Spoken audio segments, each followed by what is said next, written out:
policy and law, Mr. Steinman? Remember, I said that policy and the budget is the most important element of executing the aspirations of the government that they hold for the people of Namibia. Yeah. Because that's the money side. Yeah. And we can, like we've just discussed, we can talk and talk and talk, and we can have all the political manifestos in the world.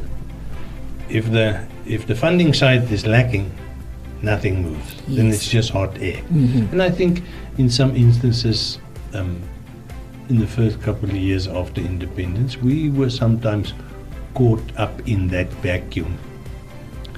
Because remember, there were lots of expectations. Yeah.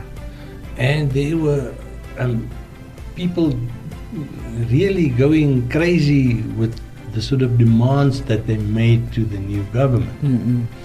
Today we realize it was absolutely ridiculous. But at that stage, it sounded as if everybody's got a valid claim to the little pinky of the government. You know, as long as you had an uncle or a cousin or somebody. There was actually a time when this was described in law as a connected person. And I remember attending a seminar once, it's easy 15 years ago, Ministry of Finance, and they were talking about connected persons. And there was this complete misunderstanding in the audience of what is a connected person. I don't see that reference in law anymore. But the whole thing about law is we live in a country under a dispensation that where the rule of law is an absolutely important aspect of the way that we implement policy. Yeah.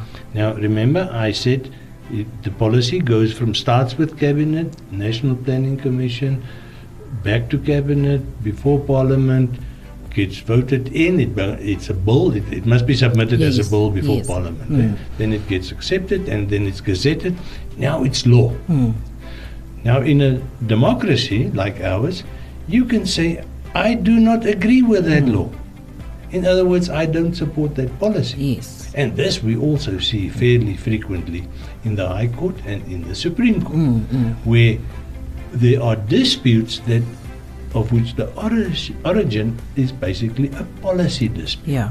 You know, and where people say, various parties say, we simply do not accept that law, or we are challenging the constitutionality of a specific law. Yeah.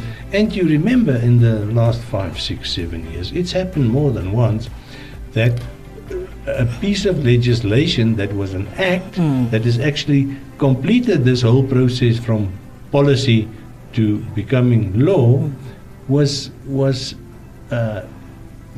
let's call it disqualified by the Supreme Court. You know, either on constitutional grounds or on various other legal grounds, on precedent grounds, whatever. But this is where policy and law becomes so important. It means that regardless of what the policy is and how all-encompassing it is or how insignificant it is, you have recourse. And when I say you, I mean you, listener, and you, Elsevier, and you, Daniel. Yeah. We all have recourse to challenge policy if we don't agree. You know, and even you will remember the new Procurement Act, I think was approved about 4 years ago. Because of the major obstacles that we faced in the execution of policy as far as the physical development of the country goes. Now, and under the Procurement Act, I would say more than half of all the disputes that are served in the higher courts regarding policy, allocation of policy, refer to the new Procurement Act. You know? So much so that eventually there was like a board of directors. I know it's not the correct terminology, but let's call it the procurement board.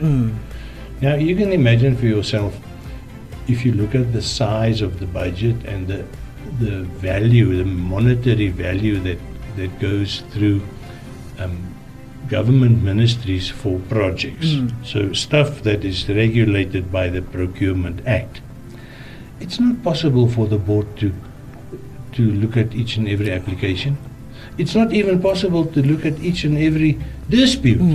So that is why the rule of law and the application of that law becomes so important. Yeah. So any court must have the jurisdiction to interpret that law independently. Yeah. Without any influence from any political side or tenderpreneurs, people who want to exploit the system for their own gain. And this is very, very important. Policy cannot be implemented without law. If you try that, then you end up in another Angola where it is completely discretionary, and whether your uncle is the general, and that we have avoided, and that's what's so important. Law guarantees policy. And on that high note, we unfortunately have to say goodbye. Thank you so much for tuning in. You can, of course, go to economist.com.na if you want to listen to our previous talks. Very interesting talks, very educative talks, very important talks that you, as the listener, as the young listener of the future child of Namibia, should listen to. So from me, Elsa Bitimiyani, from Mr. Daniel Steinman himself, and from the team, we say goodbye.